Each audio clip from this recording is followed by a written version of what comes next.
Dahil na-mention na rin nga, naging example yung nung panahon daw ng pandemic. Ginamit ng pamahalaan ng ang ating media. Pero paano ginamit ang pamahalaan ng ating media? Dahil ang ating pamahalaan ng panahon na yon, naniniwala na itong pandemya na to ay this category, particular category, and they stuck to it. To a point, hindi na nabigyang boses yung mga ibang doktor na ngayon, alam naman na natin, tama pala sinasabi nila. See, the failure of the vaccine system. Our entire media organizations here in the Philippines followed the government track, thereby depriving our people the right to choose whether to be vaccinated or not. This is how media can either positively or negatively affect the lives of people.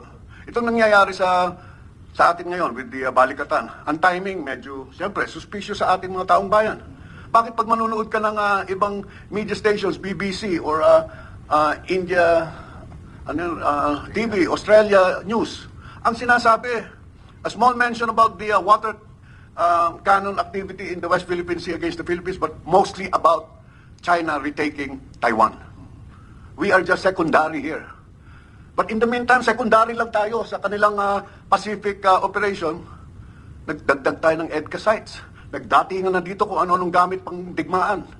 Hindi tayo, wala tayong karapatan tanungin kung yung mga nakadak sa Subic, nuclear arm ba yung mga gamit nyo dyan na pinagbabawal sa ating Constitution.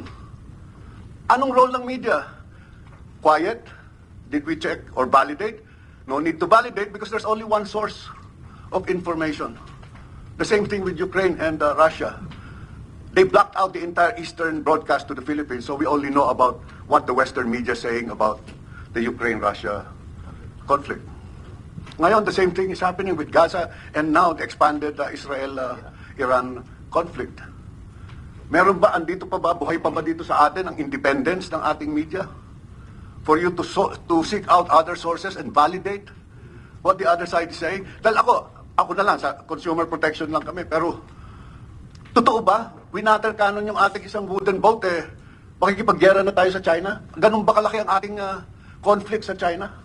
Ano ba problema natin sa China? Bakit lahat gustong lusubin natin ng China? So that means whose interest are we after here?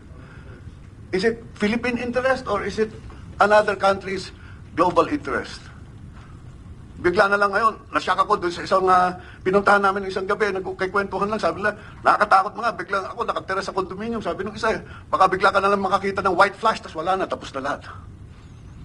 We have to remember, we are in the forefront of two nuclear-armed nemesis trying to outdo each other. So, where lies our interest? That's where I think media should take its role in informing our people kung ano talaga nangyayari. Ganito ba nakasama? Did anybody ever even mention diplomacy with China? No, there's no more talk about diplomacy. It's all BrahMos here, missile testing of our boats here. Fine, it's high time talaga. Our armed forces was the weakest in the region for a long time. The last administration tried to make that improvement. Now we're ready to flex our muscles. Well, dapat talaga pag-usapan muna. Hindi, iba ng kwentuhan. So I think it's a renewal or revisiting the responsibilities and advocacy of our media organizations. Thank you, Mr. Chairman.